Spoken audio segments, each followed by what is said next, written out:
ஓம் சைராம், ஜெய் சைராம். என் அன்பின் பிரியமே, நான் வேண்டாத நாளே இல்லை. என் தந்தையான உனக்கு கண் இருக்கிறதோ இல்லையோ, என் பிரச்சனைகளை கண் கொண்டு பார்க்க மாட்டேன் என்கிறார் என்று சொல்கிறாய்.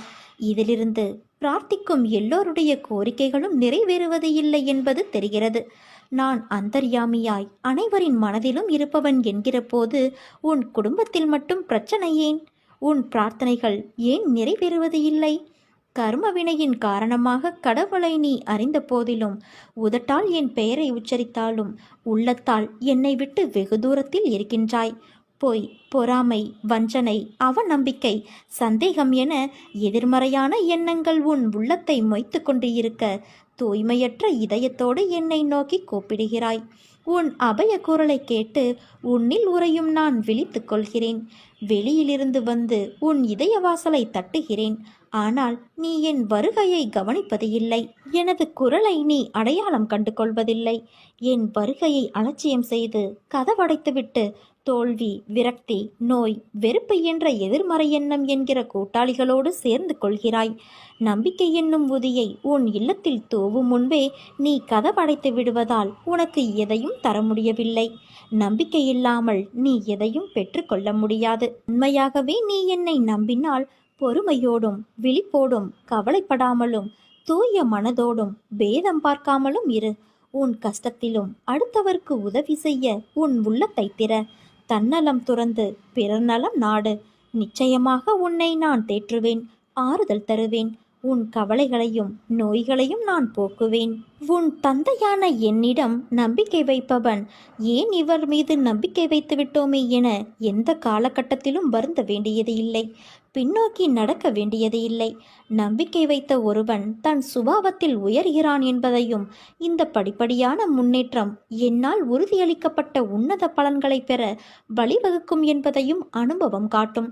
சில சமயங்களில் நான் என் பக்தனை எந்த பாதையில் இட்டு செல்கிறேன் என்பதை மறைத்து விடுவது அவனுடைய நம்பிக்கையை திடப்படுத்துவதற்கு. தன்னிடம் தஞ்சம் புகுந்தவனை எந்த திக்கிலிருந்தும் தோன்றும் எந்தவிதமான ஆபத்திலிருந்தும் காப்பாற்றுவதாக நான் உறுதியளித்துள்ளேன். அதனால் எந்த ஒரு சூழ்நிலையிலும் என் மீதான நம்பிக்கையை நீ இழந்து விடாதே. என்னிடம் லௌகீக பலன்களை எதிர்பார்த்து வந்து கிட்டாமல் ஏமாற்றமடைந்தவர்கள் அவ்வாறு கிட்டாதது அவர்கள் எதிர்கால நன்மையை நான் கருத்தில் கொண்டதால்தான். அன்பு செல்வங்களே, பல ஜென்ம புண்ணியத்தினால் என் தருவாரில் நீ இணைந்துள்ளாய். இனி உனக்கு கவலை கிடையாது. எல்லாம் வல்ல இறைவனின் நிழலில் வாழும் நாம் எந்த சூழ்நிலையிலும் உங்கள் மீதான நம்பிக்கை குறையவே கூடாது என்ற ஒரே ஒரு வேண்டுதலை மட்டும் என் முன் நீ வைத்துப்பார். வேறு எந்த வேண்டுதலையும் நீ வைக்க தேவையில்லை. உன் தந்தையான நான் உன்னோடு இருப்பதை நீ மறந்து விடாதே குழந்தையே. ஒன்றை மட்டும் நினைவில் வைத்துக்கொள். நீ குழம்பும்போது உடனடியாக சோர்ந்து விடுகிறாய். எல்லாம் என் அனுமதியோடும் என் ஆசையோடும் நடக்கிறது என்ற எண்ணத்தில் தொடர்ந்து செயல்படு. அடுத்த மாதம் உனக்கு மிகப்பெரிய வேலை வரப்போகிறது என்ற எதிர்பார்ப்பில் இந்த மாதம் செய்கிற வேலையை விட்டுவிடுவது ஆபத்தானது அல்லவா? அதனால் இதில் தொடர்ந்து கொண்டே அந்த வேலையையும் எதிர்பார்க்க வேண்டும். ஆன்மீகமாக இருந்தாலும் சரி, லௌகீகமாக இருந்தாலும் சரி, முன்னோக்கித்தான் போக வேண்டும். பின்னே திரும்பி பார்க்கக்கூடாது. அதுவா இதுவா என சந்தேகப்படக்கூடாது. தடைகளை தாண்டி போய்கொண்டே இருக்க வேண்டும். பிறந்த குழந்தை வெளிச்சத்தை பார்க்க கண் கூசுகிறது என்பதற்காக கண்களை மூடிக்கொண்டே இருந்தால் அதனால் கடைசி வரை உலகத்தை பார்க்க முடியாமலே போய்விடும். நடக்கும்போது விழுந்து விடுவோம் என பயந்து படுத்தே கிடந்தால் வாழ்க்கையில் அந்த குழந்தையால் நடக்க முடியாமலேயே போய்விடும். குழந்தையாயிருந்த போதே நீ உலகத்தை உற்று பார்த்தாய். அந்த பழக்கத்தால் இப்போது உன்னால் தெளிவாக பார்க்க முடிகிறது. கால்களில் சக்தி இல்லாத போதே நடக்க பழகினாய். அதனால் இப்போது மான் போல துள்ளி குதித்து ஓடுகிறாய். அறியாத பருவ காலத்தில் உன் சக்திக்கு மீறிய விஷயங்களை தைரியமாக எதிர்கொண்டதைப் போலவே இப்போது எதிர்காலத்தை பற்றி அறியாத நிலையில் உள்ள போதும் தைரியமாக அதை எதிர்கொள்ள வேண்டும். முன்பிருந்த அதே தைரியத்தை வளர்த்து கொண்டு பிரச்சனையை எதிர்கொள்ள முடியும். தொடர்ந்து முன்னேறு. உன்னை ஒவ்வொரு சிக்கலிலிருந்தும் நான் விடுவித்து கொண்டே வருகிறேன். ஆனால் நீயோ ஏதாவது புதிய சிக்கலில் வலிய போய் மாட்டிக்கொள்கிறாய். அதிலிருந்து விவேகமாக வெளியேறவும் தெரியாமல் தவிக்கின்றாய். எதை செய்தாலும் என்னிடம் கேட்டு செய் என்று நான் கூறுவதையும் அடிக்கடி நீ மறந்து போகிறாய். அந்த அளவிற்கு உன் கவனம் சிதறுகிறது. நான் தான் சொல்கிறேனே, உன்னுடைய அத்தனை காரியங்களையும் முன்னின்று நான் நடத்தி உன்னை வெற்றி பாதையில் நடத்தி செல்வேன் என்று. அதற்கு கொஞ்சம் பொறுமையாக இரு என்றுதான் சொல்கிறேன். எப்போதும் ஏதோ யோசனையோடு இருந்து கொண்டு உன் குடும்பத்தார் உன்னிடம் என்ன பேசுகிறார்கள் என்பதை காதில் வாங்கிக் கொண்டாலும் கருத்தில் பதிய விடாமல் இருந்தால் என்ன அர்த்தம் சொல்? நீ யோசனை செய்து கொண்டே இருப்பதால் நீ நினைப்பது நடந்து விடுமா? அதற்கென்ற நேரத்தை நான் உருவாக்க வேண்டாமா? நீ எதிர்பாராத விஷயங்களை எதிர்பாராத நேரங்களில் நான் செய்து கொடுக்கவில்லையா? அதே போல எல்லாம் சுபமாக முடியும். உன் முயற்சியை விட்டுவிடாது எந்த பலன்களையும் எதிர்பாராமல் மனதை சலனமின்றி வைத்துக்கொண்டு உன் வழியில் செல். அந்த வழி முற்கள் நிரம்பி குண்டும் குழியுமாக இருந்தாலும் நீ நடப்பதற்கான மலர்பாதையாக நான் அமைத்து கொடுக்கின்றேன். எப்போதும் என் நாமம் உன் நாவில் இருக்கட்டும். என் உருவம் உன் கண்களில் நிலைக்கட்டும். உன் இதயம் என் ஆன்மாவை சிம்மாசனம் போட்டு தன்னிடம் அமர்த்தி கொள்ளட்டும். அப்போது உன்னுடைய பிரயத்தம் ஏதுமின்றி நீ நினைப்பது அனைத்தும் தன்னால் நிறைவேறுவதை உணர்வாய். அனைத்து விஷயங்களிலும் உனக்கு ஜெயம் உண்டாகும். நான் சொல்வதை புரிந்து நடக்க கற்றுக்கொள் குழந்தையே. எல்லா திசைகளிலும் நான் உன்னை சூழ்ந்து நிற்கையில் நீ எதற்காக பயப்படுகிறாய்? நீ என் பிடியிலேயே இருக்கிறாய். உனக்கு துன்பம் நேர நான் எப்படி அனுமதிப்பேன்? உன்னுடைய எல்லா கவலைகளுக்கும் முடிவு வந்துவிட்டது. என் வார்த்தைகள் மீது நம்பிக்கை வைத்து நீ செயல்படு. கவலைப்படாதே குழந்தையே, உனக்கு நான் இருக்கின்றேன். உன்னுடைய துன்பமான காலங்களை கூட புன்னகையோடும் தளராத நம்பிக்கையோடும் எதிர்கொண்டு பார். உன் தடைகள் எல்லாம் வெற்றிப்படிகளாக மாறும். அதை பின்பற்றுவது சிறிது கடினமான ஒன்றுதான். ஆனால் அதை முயன்று பார். உன் துயரங்கள் அனைத்தும் காணாமல் போகும். உன் வாழ்க்கையில் நீ பயணித்த பாதையில் நான் இருக்கின்றேன். சந்தோஷம் நிம்மதியை விட கஷ்டமும் கண்ணீரும் இருப்பதை என்னால் உணர முடிகிறது. உன்னை தேற்றுவதற்காகத்தான் நான் இங்கு உனக்கான எல்லாவற்றையும் சரி செய்து கொண்டு இருக்கிறேன். உன் வாழ்க்கையின் சுவடுகளை நான் திருத்தி எழுத உன் கர்ம வினைகளோடு போராடி வருகிறேன். அதை நீ நன்றாக உணர்கிறாயல்லவா? உன் கண்ணீரை உன்னை உண்மையாக நேசித்தவர்களுக்காக சிந்திப்பார். அதில் தவறு இல்லை. உன்னை துளிக்கூட மதிக்காது ஏளனமாய் பார்ப்பவர்களுக்காக கண்ணீர் என்னும் பொக்கிஷத்தை சிந்தாதே என் குழந்தையே. உன் வழியை நான் எப்படி புரியாமல் இருப்பேன்? எப்படி உணராமல் இருப்பேன்? உனக்கு மனவழியை ஏற்படுத்தப்பட்டதற்கு நியாயம் கேட்கிறாய். அதற்கு நான் நிச்சயம் நியாயம் வழங்குவேன். அதுவரை நீ பொறுமையோடும் நம்பிக்கையோடும் இரு. உனக்கான காலத்தை உருவாக்கிவிட்டேன். இன்னும் சில நாட்களில் நீ அதில் பயணம் செய்யப் போகிறாய். உன்னை நிச்சயம் நான் செம்மைப்படுத்தி உயர்த்துவேன் குழந்தையே. உனக்கு நான் எப்போதும் துணை நிற்பேன். நான் உன்னிடம் எடுத்துக்கொண்டதை விட பெரிதாகத்தான் தருவேன் என்பதை என்றும் மறவாதே. உன் பக்தி தூய்மையானதாக இருக்கட்டும். உனக்கு உதவி செய்ய நான் என் பக்தனை அனுப்பி வைத்து உன் பக்தியை இன்னும் மேம்படுத்துவேன். பிறவிகள் மாறிக்கொண்டே இருக்கும். தேகம் மாறிக்கொண்டே இருக்கும். ஆனால் கர்மவினை நம் பின்னால் வந்து கொண்டே இருக்கும். மீதமுள்ள கர்ம வினைகளில்தான் பிறவிகள் தொடர்கின்றன. அனுபவிக்காமல் கர்மவினை நீங்காது. வேறு வழி இல்லை. அனுபவிக்காமலேயே இருக்கவும் முடியாது என்பதற்கு உதாரணம்தான் இந்த பிறவி. அதை கர்மாவின் உருவமாகவே கருதிப்பார். ஆனால் இந்த விஷயத்தில் ஆராதனை செய்து கொண்டிருந்தால், என் கதைகளை கேட்டுக்கொண்டிருந்தால், என் நாமத்தை எப்போதும் நீ ஜபித்து கொண்டு இருந்தால், உன் இரும்பு போன்ற கர்மாவை நான் பஞ்சு போலாக்கி விடுவேன். அந்த பஞ்சு போன்ற கர்மாவை அனுபவிக்கும் சக்தியை கூட சக்தியே உருவான நான் உனக்கு தருவேன். தலைக்கு வந்தது தலைப்பாகையோடு போய்விட்டது என்றது போல நீ அனுபவிப்பது தெரியாமலேயே எல்லாம் சரியாகிவிடும். யாரிடம் நீ மனம் விட்டு உன் குறைகளை பகிர்ந்து கொள்கிறாயோ அங்கிருந்தே நிவர்த்திக்கான வழிகளை நான் நேர் செய்கிறேன். யாரை தேடி நீ போகிறாயோ அவராகவே நான் இருந்து உன்னை வரவேற்று உபசரிப்பேன். யாரை பார்த்ததும் உன் இதயம் இலகுகிறதோ அவரது வாயிலாகவே நான் நன்மை செய்கிறேன். திசை தெரியாமல் அலைந்து திரிந்து கொண்டு இருந்த உன்னை இன்று என் நேரடி பார்வையில் வைத்திருக்கின்றேன். தன்னம்பிக்கையோடு இரு. எதிர்பார்த்தது கிடைக்கவில்லை என்றால் எதிர்த்து நின்று போராடு. பயந்து ஒளியாதே. எதற்காகவும் பயப்பட வேண்டிய அவசியமில்லை. ஆசை, இன்பம், துன்பம், துயரம் இதற்கு முடிவு கிடையாது. இதையெல்லாம் தாண்டி வந்தால்தான் நீ தேடி வந்த அற்புதமான சுகங்கள் உனக்கு கிடைக்கும். அன்று என்னை நீ முழுவதுமாக புரிந்து கொள்வாய். விரும்பிய வாழ்க்கையை நீ புரிந்து கொண்டு பிறகு ஏற்றுக்கொண்டு அனைத்தையும் சகித்து கொண்டு கடந்து வந்துவிட்டாய். இனி கவலை எதற்காக? எதற்காக இந்த பயம்? நான் இருக்கிறேன்.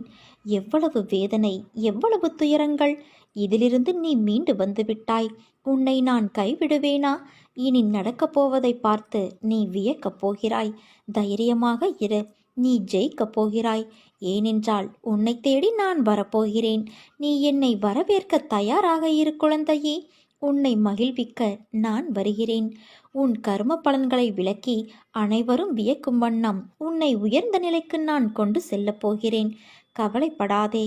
என்னை நோக்கி நீ வேண்டுதல் செய்ய துவங்கிய அந்த நேரத்திலேயே உனக்கு பதில் தரும் வேளையை நான் துவங்கிவிட்டேன் என்பதையும், அதனால்தான் நீ சோதனைகளை அனுபவிக்கிறாய் என்பதையும் உனக்கு நான் பலமுறை அறிவுறுத்தி வைத்திருக்கின்றேன். இப்போது அதை உனக்கு நினைவுபடுத்துகிறேன். என்மேல் பூரண நம்பிக்கை வைத்து பொறுமையாயிரு. உன்னை நான் ஒருபோதும் கைவிட மாட்டேன். எந்த ஒரு நிகழ்வுகளுக்கும் பின்னால் என் பக்தர்களுக்காக நான் செய்யும் எல்லா செயல்களையும் அவர்கள் அந்த நேரத்தில் அறிய மாட்டார்கள். அவர்களுடைய முன்வினைகளை, முந்தைய கர்மாக்களை நன்கு அறிந்த நான் அமைதியாக அவர்களிடம் மனமாற்றத்தை ஏற்படுத்த முயற்சி செய்வேன். கால ஓட்டத்தில் நிர்ணயிக்கப்பட்ட அந்த குறிப்பிட்ட நேரத்தில் என் ஆசிகளின் பலனை ஒருவர் பெற வேண்டுமானால் அதற்கு மிகுந்த நம்பிக்கையும் பொறுமையும் தேவைப்படுகிறது. தனையோ துயரங்களை நீ கடந்து வந்துவிட்டாய். இனி வரக்கூடிய நாட்கள் அனைத்துமே உனக்கு பொற்காலம்தான். உன்னை வஞ்சித்தவர்கள், குறை கூறியவர்கள், நீ வாழக்கூடாது என நினைத்தவர்கள் முன்பு ஜொலிக்கப் போகிறாய் குழந்தையே. தேரோட்டுபவன் திறமைசாலியாக இருக்கும்போது தேரில் அமர்ந்திருப்பவர் ஏன் சஞ்சலப்பட வேண்டும்? என்னில் சரணடைந்தவர்களுக்கு அவர்களுடைய தேவைகளை பூர்த்தி செய்வது என்னுடைய கடமையாகும். அவ்வளவுதான். உன் வாழ்க்கை முடிந்துவிட்டது என்று உன்னை சுற்றியுள்ளவர்கள் பயமுறுத்தினாலும் ஒருமுறை உன் ஆழ்மனதை நீ கேட்டுப்பார். உன்னால் முடியும் என்ற ஒரு சிறு நம்பிக்கையை அது உனக்கு கொடுத்தாலே போதும். உன்னால் நிச்சயமாக மீண்டு வர முடியும். உன் மனதில் இதுவரை மற்றவரின் ஆதிக்கம் இருந்தது. இனி உன்னுடைய ஆதிக்கமே இருக்கும்.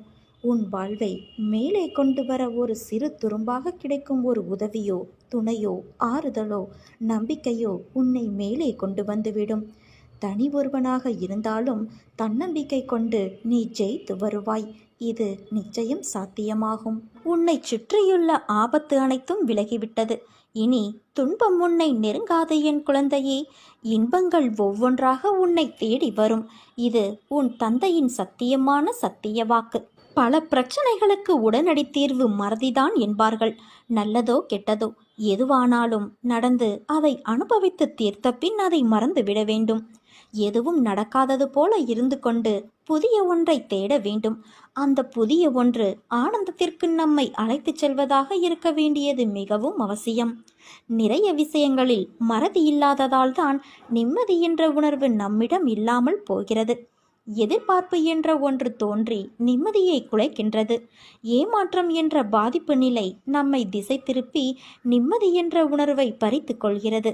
படபடப்பு, பதைபதைப்பு, கோபம், பழிவாங்கும் எண்ணம், பொறாமை போன்றவற்றை அது தூண்டி விடுகிறது. இதையெல்லாம் தவிர்க்க வேண்டுமானால் நேற்றைய சூழலை இன்றைக்கு மறந்து விட வேண்டும். யதார்த்தத்தில் மட்டும் வாழ வேண்டும். மறதி கைகூடாத நேரத்தில் மனக்கட்டுப்பாட்டை பிரயோகிக்க கற்க வேண்டும். விஷய பாதிப்புகளை நினைத்து கொண்டு இருக்காமல் மனதை கட்டுப்பாட்டுக்குள் வைத்து கொள்ள வேண்டும். நமக்கு பிடிக்காத ஒன்று நடந்தால் உடனே எதிர்ப்பை வெளிக்காட்டும் நிலையை மாற்றிக்கொள்ள வேண்டும். கசப்பை வெளிப்படுத்தும் விதமாக பழிவாங்குதல் போன்றவற்றை செய்வதை தவிர்க்க வேண்டும். விமர்சனம் செய்வதை விட்டு விட வேண்டும். இப்படி விட வேண்டியவற்றை விட்டால் மட்டுமே வர வேண்டியது வரும். நமது இந்த செயல்களால் என்ன நன்மை கிடைத்துவிடும் என யோசித்தால் நாம் பிறரை பாதிப்புக்கு ஆளாக்க மாட்டோம். நாமும் பாதிக்கப்பட மாட்டோம். இல்லாவிட்டால் விஷய பாதிப்புகள் நம் மனதை கொந்தளிக்க செய்து ஆனந்தம் என்ற உணர்வையே அடியோடு சாய்த்துவிடும். நடந்ததையே நினைத்து கொண்டு இருந்தால் நிம்மதி நமக்கு எப்போதும் கிடைக்காது. மனதில் ஒரு தெளிவு பிறக்காது. அதனால் நமது மனதை விஷயத்திலிருந்து மாற்றிக்கொள்ள வேண்டும். என்றாவது ஒரு நாள் அட போடா, போனால் போகட்டும் என நினைக்கத்தான் போகின்றோம். அது நடந்து வெகு காலத்திற்கு பிறகு இப்படி நினைக்காமல் உடனே நினைத்தால் விளைவு நன்றாக இருக்குமல்லவா? வாழ்நாளில் எத்தனையோ அனுபவங்களை நாள்தோறும் அனுபவித்துக் கொண்டே வருகிறோம். இதை நினைவில் வைத்திருந்தால் நல்லது நடக்குமா? அதை அப்படியே விட்டுவிட வேண்டும். இதற்கு மனதை மாற்றுவது மட்டுமே ஒரு மகத்தான வழி. நீ இன்றைக்கு நலமோடு இருப்பதற்கு ஒரு முக்கிய காரணம் உன் தந்தையான என்னுடைய பாதுகாப்பில் நீ இருக்கிறாய் என்பதுதான் உண்மை. இயற்கையாலும் விதியாலும் மனிதர்களாலும் அமானுஷ்ய கிரகங்களாலும் உனக்கு எப்போதும் ஆபத்துக்கள் காத்திருக்கின்றன. இவைகள் அனைத்தும் எந்த நிலையிலும் உன்னை அண்டாமல் கஷ்டங்கள் தராமல் இருக்க நான் உன்னை எப்போதும் கவசம் போல காப்பேன். உன் பாதுகாப்பு என்பது என்னுடைய திருநாமமே. அது எப்போதும் உன் நாவிலும் மனதிலும் இருக்குமானால் அவன் எந்த நிலையிலும் காப்பாற்றப்படுவான். எனது பெயரை நித்திய பாராயணமாக சொல்லிக்கொண்டே இரு. நானே உனது கவசமாக உன்னை அரவணைத்து காப்பேன். ஒரு சில கனவுகள் நிறைவேறாமல் போனால் வாழ்க்கை அவ்வளவுதான் என்று நீயாக நினைத்து கொள்ளாதே. வாழ்க்கை மிக அற்பமானது. சில அற்பமான மனிதர்களின் கேலிக்கு பயந்து உன் வாழ்வை பற்றிய எதிர்மறை சிந்தனைகளுக்கு நீ போகக்கூடாது. வாழ்க்கையே வேண்டாம் என்று சொன்ன பலர்தான் இன்னொரு நாளில் என் அப்பா எனக்கு எப்படிப்பட்ட நல்ல வாழ்க்கை கொடுத்திருக்கிறார் என்று சொல்கிறார்கள். அதே போலத்தான் உன் வாழ்விலும் பல நல்ல விஷயங்கள் காத்திருக்கின்றன. நீயும் ஒரு நாள் எனக்கு நன்றி சொல்லத்தான் போகின்றாய். அந்த நாளுக்காக நான் காத்திருக்கிறேன் என் குழந்தையே. மலைப்பான நிமிடங்களும் நாட்களும் கடந்து போன பிறகு இதற்காகவா இவ்வளவு நாள் கஷ்டமும் கவலையும் பட்டோம் என்று நினைத்து ஒவ்வொருவரும் வருத்தப்படுவார்கள். நீ கூட அடிக்கடி அப்பாடா ஒளிந்து போயின துன்பம் என இத்தகைய நேரங்களில் நினைத்து பார்க்கிறாய். எதற்காக இவ்வளவு கஷ்டங்களை நீ எனக்கு தந்திருக்கிறாய் என்று அடிக்கடி என்னை கேட்பாய். நான் உனக்கு கஷ்டங்களை என்றும் தந்திர நினைத்தது கிடையாது. அனுபவங்களை தரவே நினைப்பேன். உன்னால் முடியாத போது கை நீட்டி நான் இழுத்து கொள்வேன். இப்போது எதுவெல்லாம் உனக்கு நடக்கிறதோ அவையெல்லாம் ஏற்கனவே தீர்மானிக்கப்பட்டவை. அதைத்தான் விதி என்பார்கள். தோல்வி வருவது போன்ற நிலை ஏற்பட்டாலும் அதை என்னுடைய அருள், நீ செய்கின்ற புண்ணியம் போன்றவற்றின் பலன் ஆகியவற்றின் பலத்தால் தவிர்த்துவிட முடியும். இதைத்தான் விதியை மாற்றுவது என்பார்கள். உனக்கு இந்த விதியை மாற்றும் இயல்பு என் அருளால் இயற்கையாகவே அளிக்கப்பட்டுள்ளது. அதனால்தான் நீ எவ்வளவோ சோதனைகளை கடந்து விட்டாய். உன் கண்ணீர் துக்கம் எல்லாம் முடிந்து இந்த மகிழ்ச்சியின் படியில் தடம் பதிக்க ஆரம்பித்து இருக்கிறாய். நான் உன் கரங்களை பிடித்துள்ளேன். தைரியமாக நட, நம்பிக்கையோடு நட. ஏனென்றால் வெற்றி உனதே என் குழந்தையே. வாழ்க்கையில் நீ வாழும் பொருட்டே உன்னை சுற்றி எத்தனை பேர் இருக்கிறார்கள் என்பதை உணர்வாய். சிலர் உன் வாழ்க்கையில் பெரிய அங்கமாக இருப்பார்கள். அன்பை புரிய வைத்து இருப்பார்கள். அவர்கள் என்றும் உன் நினைவில் இருப்பார்கள். வாழ்க்கையில் ஒருவரோடு யாரும் இறுதி வரை துணையாய் வருவது இல்லை. எல்லோரும் அவரவர் நேரங்கள் காலங்கள் வரும் வரை உன்னிடத்தில் இருப்பர். அதே போலத்தான் நீயும் மற்றவரின் தோற்றத்திற்கு நிலையுள்ள நிரந்தரமான உறவுகள் என்று இருந்தால் நீயும் என்றும் என் உயிராய் இருப்பாய். என் மகனாய் மகளாய் இருப்பாய். உனக்கு நான் 1000 உறவுகளை இந்த ஜென்மத்தில் கொடுத்திருக்கலாம். ஆனால் ஜென்ம ஜென்மமாய் தொடரும் ஒரு உறவாய் என் பிள்ளையாய் உன் தந்தையாய் நாம் என்றும் இருப்போம். என் பிள்ளையான உன் அன்பு உண்மையானது. தூய்மையான பக்தியோடும் நம்பிக்கையோடும் விசுவாசத்தோடும் என்னை நோக்கி வணங்கிய மறுகணமே உன் கண்முன் நான் உனக்கு காட்சியளித்தேன். இப்போது மந்தம் நிறைந்த மனநிலையில் நீ இருக்கின்றாய். அது உன் தவறு அல்ல என் குழந்தையே. அது உன்னுடைய நேரம் காலம். அதை தகர்த்து எறிய வேண்டும் என்றால் என்னை அப்பா என்று அழை. உன் மந்தமான மனநிலையை நான் தகர்த்தெறிவேன். அனைத்தும் சரியாகிவிடும். நீ எதற்குமே கலங்காதே. நீண்ட நாட்களுக்கு பிறகு இன்று என்னை நீ வணங்கி ஒரு முக்கியமான காரியத்தை செய்துள்ளாய். அது உனக்கு வெற்றியாக உன் தந்தையான நான் ஆசி வழங்குகிறேன். உன்னுடைய திறமைக்கும் தகுதிக்கும் ஏற்ப உனக்கு கிடைக்க வேண்டியது நிச்சயம் கிடைக்கும். நீ முயற்சித்தாயல்லவா? அதற்கான பலன் நிச்சயம் உனக்கு கிடைக்கப் போகிறது.